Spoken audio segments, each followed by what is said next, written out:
like to welcome you all to the Caregiver Foundation's monthly Caregiver Support Group. My name is Leanne Briggs, and I'm your moderator for today.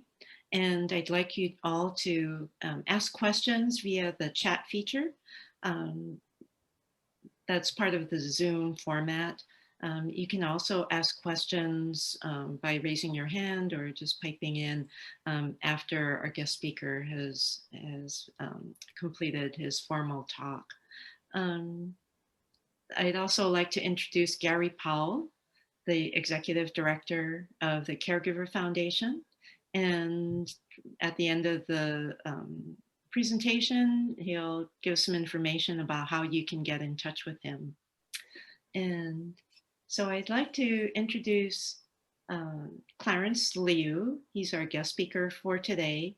He is a retired minister, hospice chaplain, guest speaker, good listener, good friend. And so he's going to be speaking about all of the, the soft skills, the soft human touches that go into caregiving. And so I'll just turn it over to Clarence. Thanks, Clarence. Thank you, Leanne. Thank you all for coming today. I always feel very, very honored when people, ask about what I do. And because I love it so much, it gives me an opportunity to do what I love doing most and sharing it with others. And so today, what I'm going to do might be a little different from, I don't want to talk at you or teach you. What I'm going to do is I'm going to try to get you into the stories that I'm going to share, because this is really how I learned how to care for the dying. And it was very, very, I'm embarrassed today because, there was a certain arrogance when I first started, that when I went to people that I knew something that they didn't, and that I could show them something that would help them die more peacefully. And after you do this for a while, you realize it doesn't work like that. And that's why I would like to more share the way I have come to this work. And perhaps from listening to me, you might be able to see a path for you that isn't obvious in the beginning. And so I'd like to tell you that I feel that the things that I thought were so important really weren't important at all. They were really more my ego and what I learned and what I thought they should know. And that's a very kind of a, now I can see it, but at that time, you're young and you're idealistic and you've gone through school and you think you know it all. And it is very, very sobering to find out that what you thought was so real and important really wasn't important at all. And I think that the thing that I learned most in my work with the dying is that there is something that they are going to teach me. And what I began the way I started to work with people who were dying was to try to enter into their world. I didn't come in with an agenda. I didn't come in to tell them anything. What I wanted to do was to get to know who this person is and what they were going through I wanted to understand who they were and what they were thinking. And lo and behold, as I did that, I really began to understand what this work means. And so it really is for me an honor that I consider it a real privilege when I go to someone's house, when I've been invited into a person's life at the end of their life.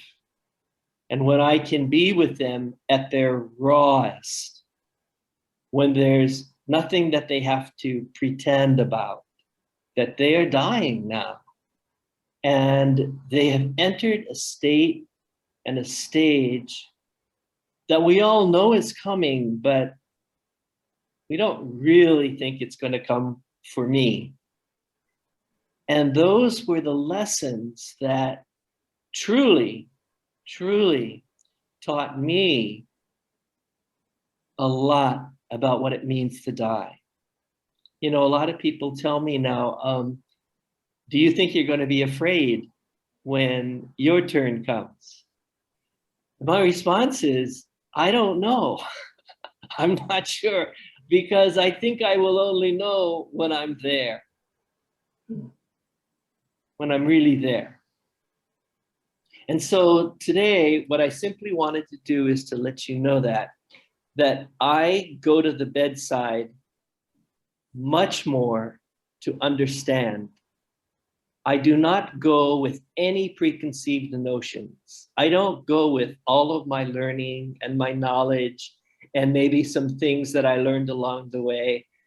I try to go into each person not knowing. I've realized that when you do that, when you don't know, then there is something in you that wants to find out. And that's the magic. That is the key. There is a saying that in the mind of the expert, there is no room for learning because you know it all. Whereas in the mind of the person who doesn't know, much possibility.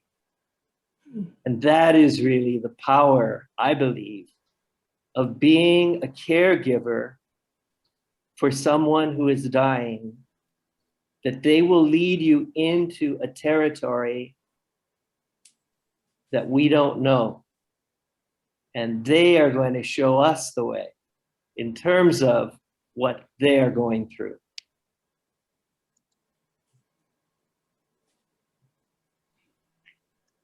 I'm going to tell you a story about an old Hawaiian man that I went to see in the early years of my ministry. And when I went to see him, he lived in the upper half of Wahiawa, which is where I used to minister. And he is dying, and the family asked me to come. And so I went to him, and he was in his bedroom, and he was lying in the bed, and I walked in, and he looked at me, he acknowledged me, and then he just lay there. Now think about it. If you were in my place at that moment, what would come to you? And it would be, because that's exactly what I did, I started talking about myself. Hi, I'm Clarence. I'm the pastor from down the road, and your family wanted me to come to see you. And so I'm here now. I'm here for whatever you would like to talk about. If you don't want to talk, it's okay, because I'll just sit here with you. And that's okay. He looked at me. He looked out the window. just lay there. And so I said, do you mind if I just sit here? So I sat with him, maybe for 20 minutes to a half hour. Nothing, just he and I just sat there. And as I sat there, though, I was watching him and I was taking in what was happening. And what I felt was there was a great sadness in the room. There was a great brokenness. I could feel that. And there was no talking, but I sensed this great sadness. And so after about 20 minutes, I said, Papa, you know, I've worked with a lot of people, and I just wanted to ask you a question. And he looked at me and just shook his head. And I said, Papa, are you worried about something? And then he really looked at me very, very angrily. No, he said. Okay. I just felt something that I wondered about. I'm not angry. Okay, fine. Well, I'm going to sit here a little longer and then, and then I'll go. I don't want to, burden you today, but I like sitting here with you. So I sat for several more minutes. And as I was getting up, he said, something is out there. And I looked at him and I said, excuse me? And he said, there's something out there. So I sat down and I said, tell me about it. And he said, it's bad. And I don't want to talk about it. I said, okay. So he sat there looking outside. And then something came to me. And I said, what is it that you're feeling? Can you tell me what it is? And he said, I scared. And I said, when did this begin? And he said, several days ago. And I said, And I remembered when I was training at the state hospital, one of the things that we learned in working with people who had really, really deep psychological problems, they said to us that one of the things that we should know is that what people, so for example, a lot of the patients, sometimes they're very anxious or afraid. And what that causes them to do is they talk loud, but they don't know they're talking loud. And when you're talking to them and they're getting into their conversation and they start talking loud, it can be very intimidating. And so what we're taught in the hospital was to tell them that, it's scary for you when somebody talks loud. And that was a great tool that I learned. And I said, Papa, I told him, I said, when I used to work at the hospital, I used to tell people, if I was afraid, I would tell them, hey, I'm afraid. And he said, and so what? If I say that, that's going to go away? I said, I don't know. But I said, I found out that if you talk to whatever you're thinking about or worried about, if you let them know that you're scared, maybe they don't know that. And maybe they'll go away. And he said, really? He started to get engaged now. I said, Papa, what I'd like you to do is the next time you feel that, to talk and say, I'm afraid Don't come close right now. And the old man went, well, I'll try it. I'll try it. So I left. I came back the next week, and the man in the bed was smiling, light in his face and eyes. And he said, you know what? The stuff went away. And he was just so excited. And I said, Papa, that's so good. See, all you have to do is just tell them what you're feeling. And he said, yeah, man, that was really good. And so we talked more, and he opened up and he told me his story and how sad he was that he wanted to die. He really wanted to die and be with his wife. And he was angry that he wasn't dying. And part of that was what he was angry about. But you see, once you engage someone like that, once I can enter his world, then there's something that can happen. So I kept seeing him every week, go back and talking. He would talk more and talk more.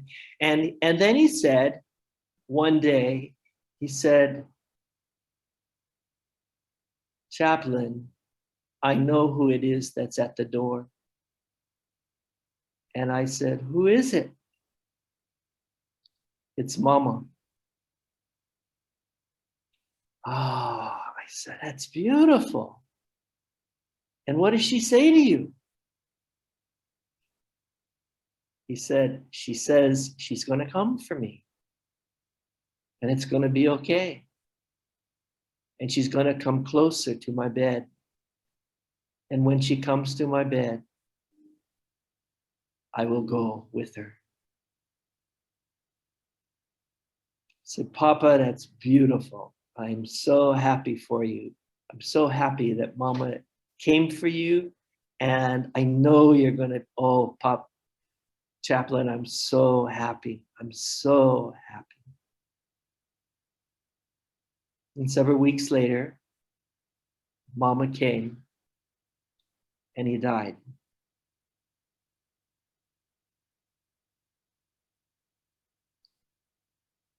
Really important to understand the world that they're living in. Now, when I tell this story, a lot of times people say, well, what do you think it really was? And I said, I don't know. I don't know. I said, you should ask Papa. All I can do is respond to what the person is feeling and what their suffering is about. And that is where I can be of service to them.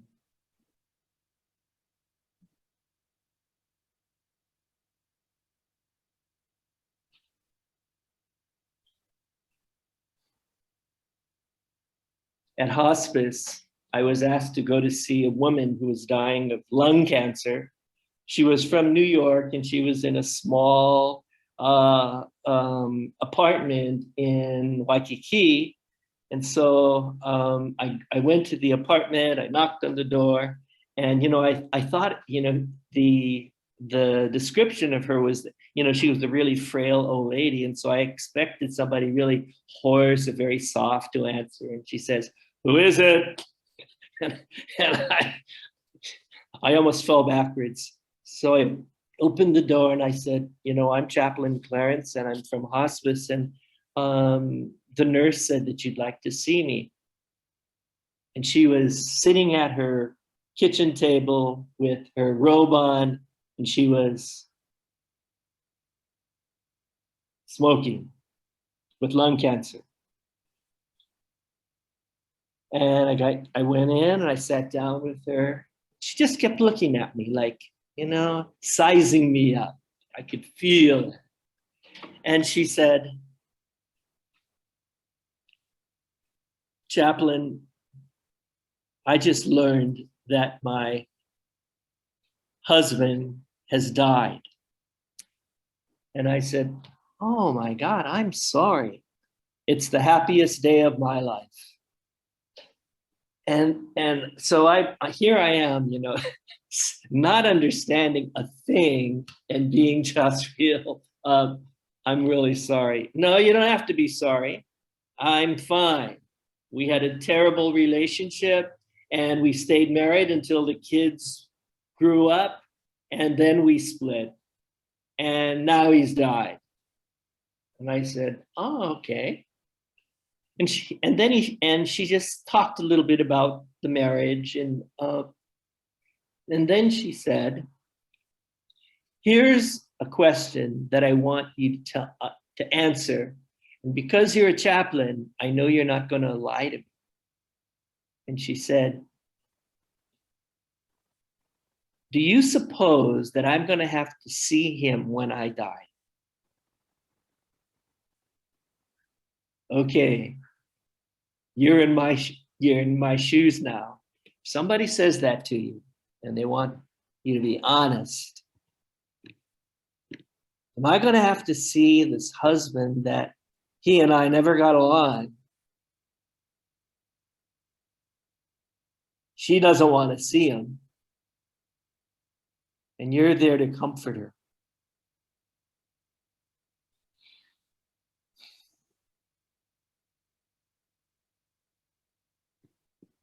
I knew that I couldn't lie. And I said to her, I don't know. I don't know if you're going to see him or not. I said, I've never heard of this before. And so I said, but here's what I'd like you to do. Tell me about your marriage. Tell me more about it. And then she told a story. And there was funny, there was laughter, there were tears. It was just, and for me, it was such a beautiful, beautiful thing to have this woman relate these years of marriage that she withstood in order to keep the family together, and now was grateful that he had died. And finally, she got through the story and she said, boy, you're really smart, aren't you? And I said, I don't know what you mean. And she said, you got me to talk about him. And I said, yeah, I wanted to know. And she said, okay. And she and I knew at that point, she realized that there was nothing that she had to fear, that she had lived, she had expressed herself, that she had done all that she could do, and there was nothing more. This woman was probably the most important person that I knew in hospice for many, many years. She was the one who really taught me. And the story goes on. There are many things she would tell me. She said, I'm American Indian. And I said, oh, that's wonderful. And she said,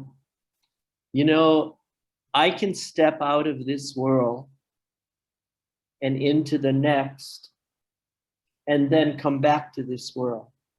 And I said, wow, wish I could do that. She said, yeah, I was trained to do that, and I understood that.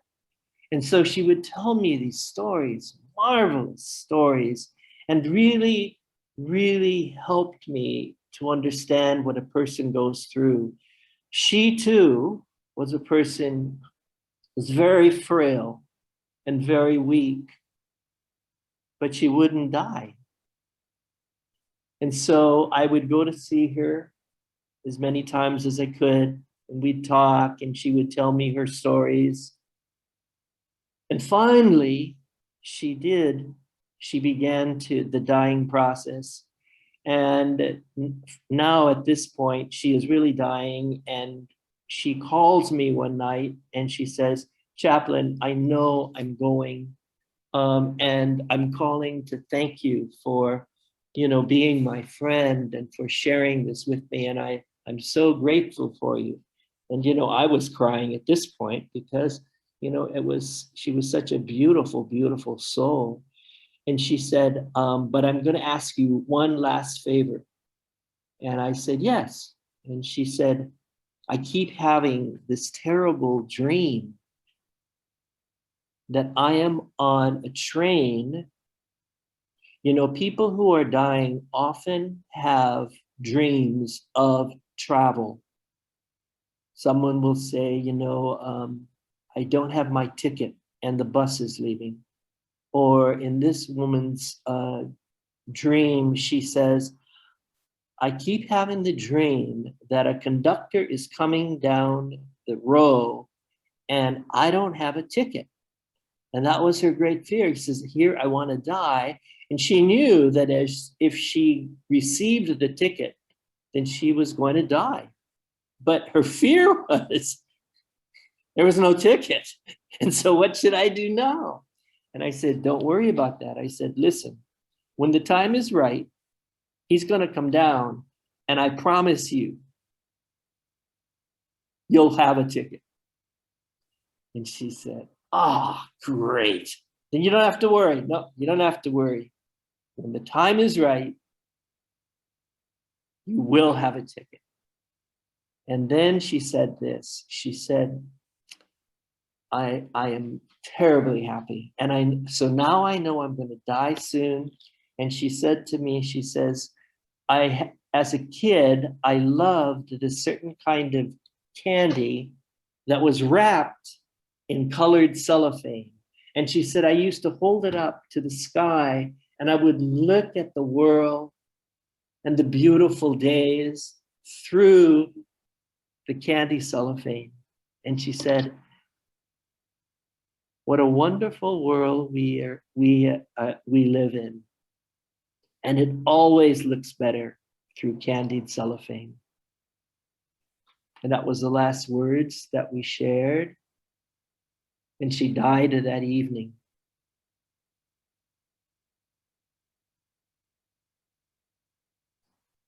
Now here's the trick.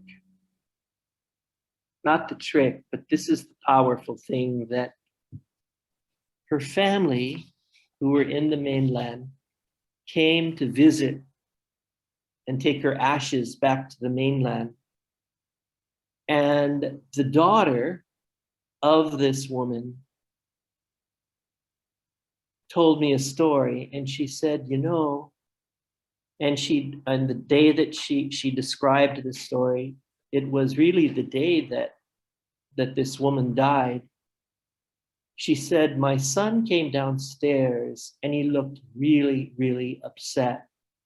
And I said to her, I said to him, why, what's wrong? And he said, Mom, I had a dream. And the dream was Grandma was on a train. And she looked really happy. And he was so happy, she made me feel happy. And then I told the daughter about the woman calling me that night and telling me the story of the cellophane candy. And we both looked at each other and it was like one of these moments that you can't imagine, but there are some beautiful, beautiful moments like that. So I think that what I'd like to do now is back up and share with you that is my experience of caring for the dying. It has been a beautiful, beautiful moment of being able to share in people's lives who have led me deeper into the whole process of dying. And I'd have to say that, these people, when you listen to their story, when you enter into their world, they have much to teach us and much to give us. I'm really grateful for this moment and for these many, many wonderful experiences that I've had. And that's why the caring for the dying has been such an important part of my life. And it is in that spirit that I share it with you. Okay. Well, thank you, Clarence, for sharing these stories with us. I felt like you were really speaking, out from the room through the Zoom camera to me directly, and I was there in the room with you. We have a few questions through the chat, so if I could ask you, you've mentioned listening, and can you remind us about how to listen? And the reason that I ask that is that these days, with television and social media and emails, I think everybody's talking. And especially since we haven't been with one another or with other people, for going on 15 months now. I think, can you remind us about some listening skills? Wow. Wow. Like what you were doing with Papa and this other woman, and maybe you could go back to that room and how were you listening to them? Yeah. I think this goes back to a little bit at the attitude that I'm talking about. And the attitude is that I really want to hear a story, that I believe, Leanne, that paying attention and listening to the other, really listening, is one of the most Thank you for precious, calling technology yes, services. is one of the most precious gifts that we give to each other. The gift of listening and hearing them. And I know, I understand what you're saying. It is not easy because we are in our world, it's easy not to listen. And I think that one of the things that, my wife and I, for example, have during the pandemic, it has really, been more times together and then making the effort to really, to really hear each other, because you can get into such a way of, just kind of going through life automatically and not paying attention. And so yes, for me, listening is about paying attention. It is really about the desire to hear another person. And I find that so often when you start talking to people, and if you really let people talk, boy, it's amazing because we don't allow people to talk a lot. And especially, you can imagine someone dying, really, having all of that time to reflect upon their lives and reflect upon, both the good and the bad, and really having to see things about yourself. And I firmly believe that that is really how I connected with these people, were because they got that there was someone who really, really wanted to hear their story. And I can't say enough about the importance of paying attention to another person. We give the gift of our attention to the other fully, and that has tremendous power in terms of connecting people and allowing people to say who they are and, what it is that they need to understand. I don't know if that answers your question, but that's what comes up now about that. It's paying attention and, and being willing to share that graciousness. Yeah, that does, Clarence. And just a short corollary to that, if the person says something that shocks you or surprises you, how do you, do you rein in your own emotions, or, are you as open with the other person as they are being with you? I certainly try to be. I try to be. And if somebody, says something that shocks me, I go into shock. I go, whoa, that's, it's sort of like, I just think that's natural. But I believe that, you see, I believe that we really know. I mean, if you're talking on the phone to somebody, you know if they're paying attention or not. You know that, right? And you know when you're paying attention or not. And I believe that people feel that. They can feel that and they will know. So I figure just let it all hang out, you know. Okay. Yeah. And I think people appreciate that. Uh-huh. All Yeah, right. Gary. Oh, we have a question from Ellie. Ellie, did you want to say something? Did you want to ask a question? Video. Oh, yeah. Oh, well, Gary stopped my video. I'm not on the screen. Gary. Yeah, we're recording this. Do you want to be on the video? Oh, I see. No, that's okay. Would you like to ask? Okay, I understand. Right. Thank you. Would you like to ask a question? No, I just wanted to make a comment about how much I learned by Thank you. listening to Clara. Thank you. Thank you, Ellie. Thank you. Yeah, we have another question. Ellie, or to anyone, if you have questions, you can just speak out. You can unmute yourself and say, or enter a question into the chat, or on the bottom bar, far right, reactions, click on that and raise your hand. But for Clarence, do you have any practical words for caregivers who may be finding it hard to forgive a parent? Maybe there's a history of abuse, or maybe perceived ingratitude or non-recognition, neglect. Those gosh. types of emotions. Yeah. That is really, really hard. Really, really hard.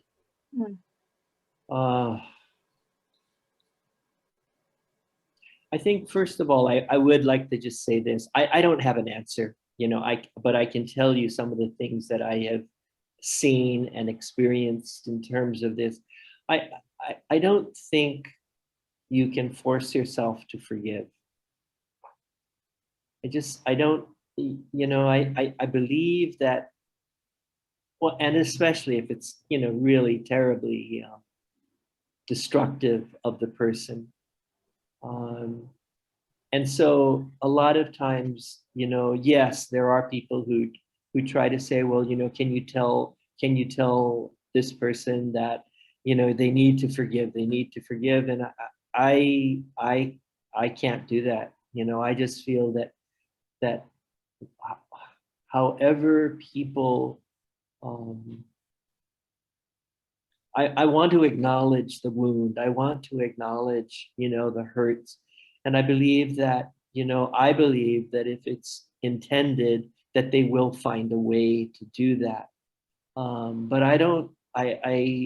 that's something that I don't, it's very hard. And I think what I can tell you about my life is that, that I really, my mother and I, very, very tense relationship at times. People said we were very alike, and that's why we were really hard on each other. And I want you to know that has been something that I hold in my heart. But I have really, in my own life and in my own growing, I have more come to understand and forgiven my mother, because I was willing to feel the hurt and feel what happened between us. And I then I realized, though, see, as I grew older, that, my mom never had a mom. She never knew how to mother, and And that was something that was very important for me to understand, you know, that she had, you know, um, had a big family. My popo, my grandma, died when, you know, the kids were all very young, and mom was a child, you know, and they had 8 kids in the family, and it was a tough family. My grandpa was very, you know, he's Chinese, but he was very samurai, very hard, and so the kids grew up in that kind of a environment, and the more that I could understand that and really feel it in myself, you know, I really could, I really have forgiven, but it wasn't easy. It just wasn't easy. And I'm just, you know, using that as an example that I'm very happy that I was able to work through my pain and, you know, the hurt that I felt. But I also realized, my goodness, how much she must have felt it. You know. Anyway, I'm just talking right now, but that's sort of, you know, my own experience. Yeah, so we have, thank you, Clarence. Thanks for sharing. And we have one more question. We'll wind down this video portion of the program, and then we'll open it up to more free-flowing conversation. But the final question is, do you have any words to share with family caregivers to accept that someday their caregiving will end, which means that the person that they're caring for will pass away? So, you know, some words to help folks in their caregiving realizing this eventuality of life. Mm. Wow. Wow.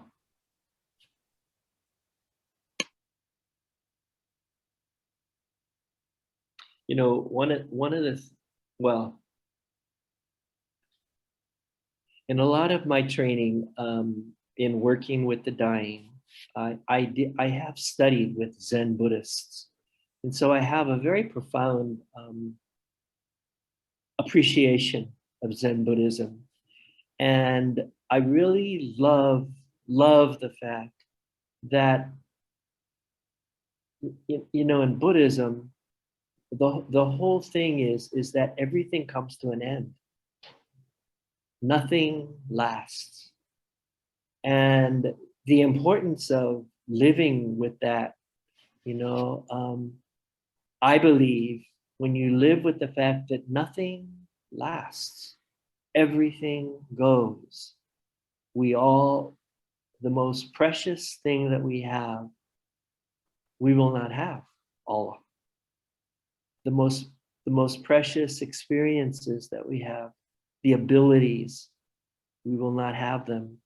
And what that does, at least the way I understand it and experience it, is that when you see things that don't last and you experience life, that things aren't going to be here forever, that what it does is it makes them precious.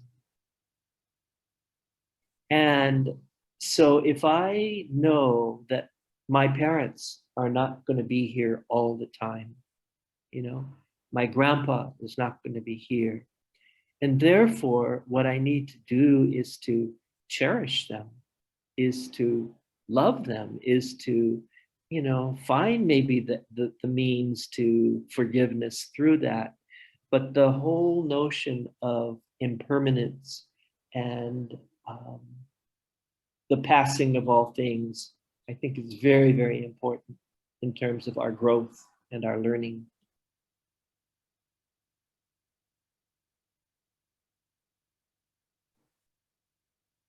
Well, those are very beautiful words and very important lessons for all of us as caregivers and as we go through our daily lives. And so on behalf of the support group, I'd like to thank you for sharing your time and invite you to stay for some conversation.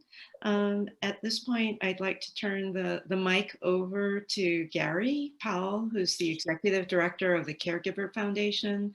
And Gary, would you like to follow Clarence's talk with some words about services that the Caregiver Foundation offers to caregivers and those they love?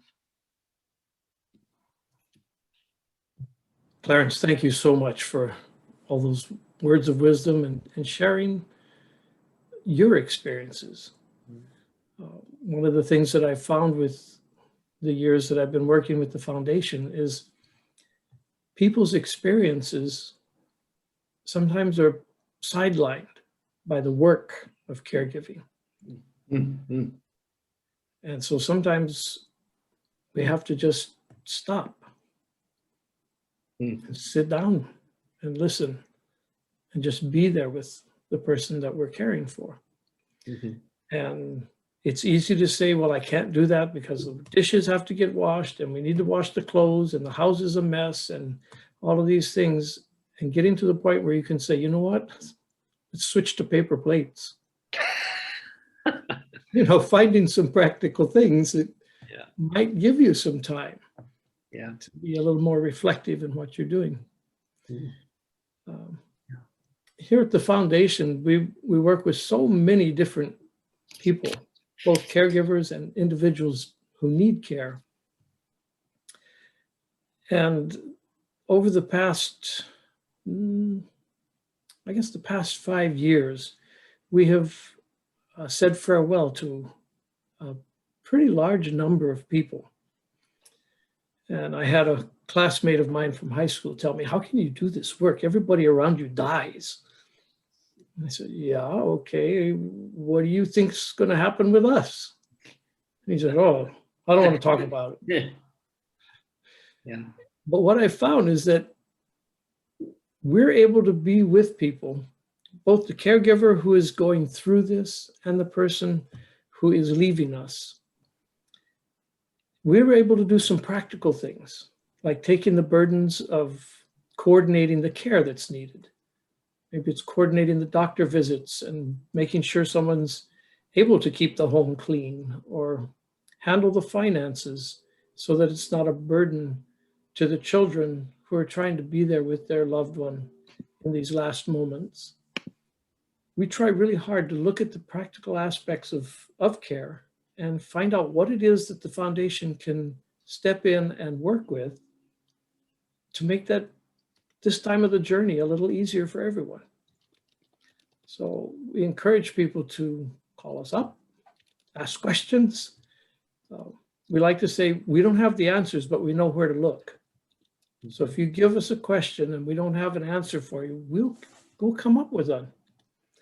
A gentleman asked me recently about a mattress for his loved one who has multiple breaks in her back that are very, very painful. And I know what I would recommend, but it's only available in Japan. And it's an overlay for a bed where the air movement is in tiny little cells instead of these big balloons. But we can't get it over here. So we spent about an hour just researching it and found some things that are a little bit better than what are typically brought to the home to take care of that. He could have found this information himself, which would have taken them away from his loved one to do research on the computer. So we were able to step in and do that part, that practical thing for him, so that he could spend more time with the person that he loves who is dying. So some of the things we do are just real down and dirty. How do we keep it together while everything's going on around us? I really like to work with people in helping them develop a care plan. And hopefully we're all kind of looking at it and saying, let's not leave our kids with these situations where they have to guess what it is we want and how we want it. But sometimes you got to sit a family down and have somebody who is skilled in facilitating those difficult questions and help people work through those questions. One of the ones that is most interesting to me is, I learned from you, Clarence, is what do you consider a good death? That's a question I was not raised to even consider. But yet when you start talking with a family and you're able to listen to mom, dad, whoever it is that's needing the care, they're going to come out and tell you what they feel would make it best for them in those last moments. And instead of fighting each other over the funds, fighting each other over who's providing the care, where it's being provided, we're able to stop and listen more. But if we just do the caregiving straight through, we're going to be kind of like, what was that parable in the Bible where the two sisters were wanting, Jesus came over to visit them. Yes. One of them was so busy she couldn't get to hear anything. We can Yeah. be like that in our caregiving lives, to the point where the person we love may reach a point where we can no longer communicate with them. Maybe we aren't able to hear them anymore when we need to slow down. So don't hesitate to call the foundation and say, you know what, how can I put together a family meeting? What are some of the steps that you could give us in how to run this? Or do you have someone that could come help us? And we're able to do that. So of course we can do all the practical things. We can make sure the money side of things are taken care of. We can help you look at legal issues and find the right legal help that you might need. Coordinate literally any kind of care you can think of coming into the home. But our whole goal is to try and make this part of life easier, less anxious. And I don't want to say enjoyable, but I don't know another word to use. I've been at the bedside of some people whose passing was actually beneficial to me because of what they shared, like you were mentioning, what they were able to give me. So caregiving is a complex, frustrating, sometimes irritating role that we have to play. But there are resources there to help. So reach out and ask. Thank you, Gary. And I've put the phone number for the Caregiver Foundation into the chat. It's 808-625-3782. So please call the Caregiver Foundation. If you have any questions or any caregiver stories and you'd like some assistance, please give us a call. And I think one of the key takeaways from this talk, both by Clarence and Gary, is we give each other the gift of our attention. And so may you go out into the world with that thought. And I'd like to invite you back the third Tuesday of the month of June, and for another caregiver support group session. You're also invited to view these videos on the Caregiver Foundation's YouTube channel. So thank you very much for your participation today. Thank you, Leanne. Clarence, Thank you, Leanne. Thank you. Everyone that came, thank you.